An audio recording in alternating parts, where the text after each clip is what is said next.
Hello everyone and welcome back to another train simulator news video. And today we have got another American DLC which is coming out. So a road switcher like none other, and as you can see it does look a bit sort of odd, doesn't it, the design of it. But anyway, Electromotive's unique BL2 diesel road switcher in Western Maryland liveries is coming soon to Train Simulator.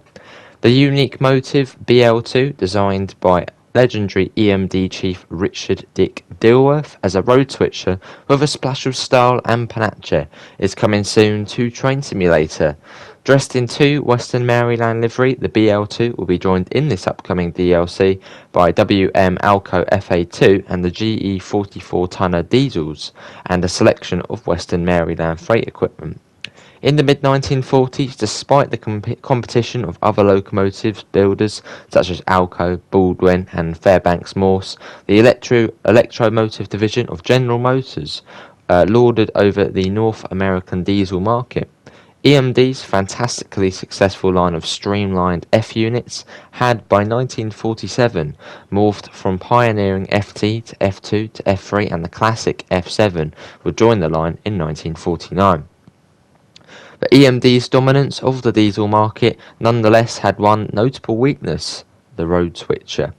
In what would become the standard design of American road switcher, narrow hoods with external walkways for bi-directional crew visibility, cab placed behind a short nose for crew protection, and more often than not 4-axle BB trucks.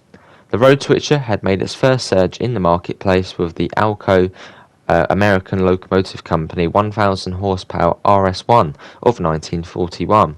Then in 1946 also debuted its 1500 horsepower RS2. Secure in churning out freight duty F units, passenger E units and end cab diesel switchers by hundreds, EMD had been slow to embrace the road switcher design, and only toyed with the concept in turning out a handful of elongated switches such as the NW5. But the success of the Alco RS series, along with the presence of similar models offered by Baldwin and Fairbanks Morse, made EMD take notice. EMD's Dick Dilworth was unrivaled in creating diesel locomotives of both mechanical perfection and style, and thus when he put EMD's first 1500 horsepower road switcher to blueprint, he wished to give the diesel a bit of panache beyond that of an angular road switcher design.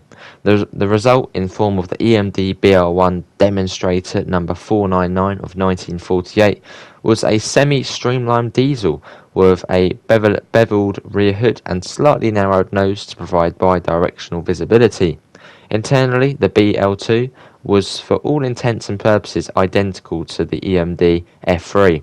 Still anxious not to undercut its own F units as masters of the main line, EMD's BL designation stood for branch line. The BL1 demonstrator was followed 2 months later by production models designated BL2. In a production run that lasted 13 months, EMD produced 58 BL2s for 9 railroads, and the buyer list was as eclectic as the diesel itself, ranging from Maine's Bangor and Aroostook to Florida's East Coast. From Monon to Missouri Pacific, from Boston and Maine to Rock Island. Also among buyers were the Chicago and Eastern Illinois, which required the BL1 demonstrator, and the Western Maryland, which purchased a pair of BL2s as the railroad dieselized. In reality, the BL2 was one of Dick Dilworth's few marketing missteps, and it was replaced in 1949 by the GP7 and EMD's landmark and long-lived line of Jeeps. But despite the BL2's uncommon external appearance, it was entirely reliable and trustworthy locomotive, and many of the BL2s enjoyed lengthy careers, including Western Maryland's duo. Early in their careers, Western Maryland's BL2 81 and 82 could be found roaming the Wild Mary main lines. Then later in life, the pair became regular denizens of WM's sprawling hometown yard at Hagerstown, Maryland. Indeed, the Western Maryland BL2 survived to acquire chassis system road numbers 7181 and 7182 in the 1970s and worked into the 1980s. Western Maryland's BL281 today is preserved at the Baltimore and Ohio Museum in Baltimore, Maryland. and sister number 82 found a home on the Durbin and Greenbrier Valley Railroad. A number of BL2s also remain extant and in operable condition at museums and on tourist lines. Beautiful recreated by DTM, digital train model, the EMD BL2 is soon coming to Train Simulator in 2 Western Maryland liveries. Its original Fireball scheme and WN speed lettering livery, which it wore for most of its career. And in addition to the masterfully modelled BL2, which features an authentic cab and controls plus customable details, this upcoming DLC will be loaded with content. It will include the Western Maryland Alco FA2 diesels in 3 liveries, Fireball, speed lettering and circus colours, the General Electric 44-tonner diesel in Fireball livery, and a selection of 5 types of freight equipment.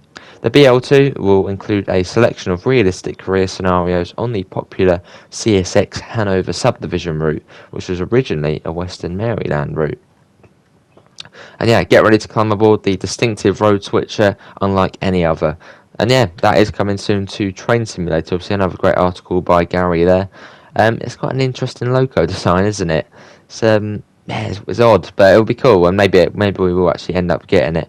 But yeah, that is going to be it for today's Train Simulator news video. Hopefully everyone has enjoyed it. Obviously, we'll find a link in the description to the Discord server, to the PayPal, and to the merch store if you do want to help support the channel. But yeah, thanks all for coming in, and hopefully we'll see you in the next one. See you all. Take care. Bye, guys.